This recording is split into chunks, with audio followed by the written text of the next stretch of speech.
चराइदेव जिल्लानि सदर सनारि सोहोरनि साखाथियाव थानाय आसाम नागालेण्ड सिमानि नामथलायाव दिनै फुङाव हाथियारजों लोगोसे सासे नागा लाइमोनखौ हमनो हायो। लाइमोनखौ नागालेण्डनि मन जिल्लानि थिजिटर मनखाफ खाइनाक होननानै सिनायथिदों आरो बिनि आवथानिफ्राय गंसे .22 पिस्तल आरो 5 राउन्ड गुलिफोरखौ बोखांनो हायो। बिटिसिआव गोजौ फरायसालिनि टेट उथ्रिसार बिजाथिफोरनो बावैसो सान सिगां बिटिसिनि सोलोंथाइ बिफान फोरोंगिरि मासियाव थिसनलायनाय होनायनि उनाव नंखाय टेट फोरमानलाइ लानानै फोरोंगिरि साख्रि मावनाय सा 52 फोरोंगिरिफोरनि दान बान्थाखौ बन्द खालामनो फोसावदों। बिटिसिनि सोलोंथाइ बिफाना थांनाय 24 सेप्तेम्बराव नंखाय टेटनि फोरमानलाइ लानानै साख्रि मावग्राफोरनि हेंथायै बिटिसिनि सोलोंथाइ बिफान दान बान्थाखौ बन्द खालामना होदों।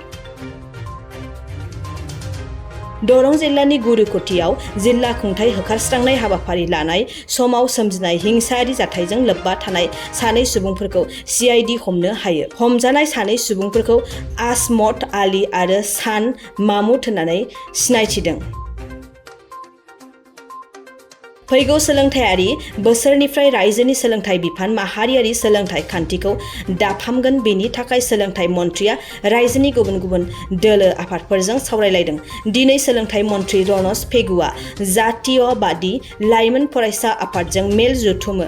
बे मेलाव रनज पेगुआ फरायसालिफोरनि 1000 फोरोंगिरिफोरनि मासिखौ सुफुंनो थाखाय हाबाफारि लागासिनो दं होननानै फोरमायो। लोगोसे 10 साननि गेजेराव सा 150 कलेज फोरोंगिरिफोरनो थिसनलाइ होनो फोसावदों। बाक्सा जिल्लायाव हाग्रानि मैदेरनि उदखार खालामनाय जाथाया सोलिगासिनो दं। दिनै बाक्सा जिल्लानि नाग्रिजुलिनि गुवाबारि ओनसोलनि 2 नं बाग्रिखुथियाव हाग्रानि मैदेरा हाबफैनानै न'आव फिसिनाय जिब जुनारफोरखौ बुथारनायजों लोगोसे न'-बां सम्पथिफोरजों लोगोसे माइ आबाद थालिर बागानफोरखौबो खहा खालामलाङो। हाग्रानि मैदेरा उदखार खालामफैनाया गामिनि रायजो राजाफोरनि गेजेराव गिखांनाय थासारि सोमजिहोदों।